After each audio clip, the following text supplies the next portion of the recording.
বউয়ের কাছে স্বামী টাকা না পাঠিয়ে চিঠি পাঠালো, মানে টাকা পাঠানোর পরে চিঠি পাঠালো। তো চিঠির মধ্যে লিখলো যে, প্রিয়তমা, এই মাসে অফিস থেকে বেতন পাইনি এখনো আমি, তাই টাকা পাঠাতে পারলাম না। তার পরিবর্তে 100টা কিস তোমাকে পাঠালাম। আমার সুইট হার্ট, রাগ করো না প্লিজ।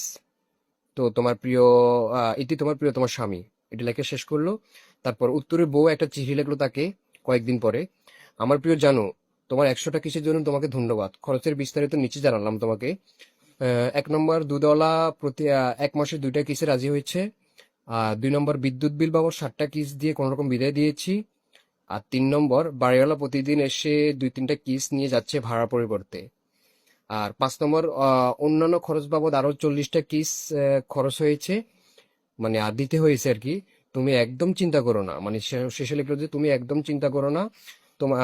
তোমার দেওয়া 100টা কিসের মধ্যে আমার কাছে এখনো 35টা কিস বাকি আছে। আশা করি মাসের বাকিটাও চালিয়ে নিতে পারবো আমি।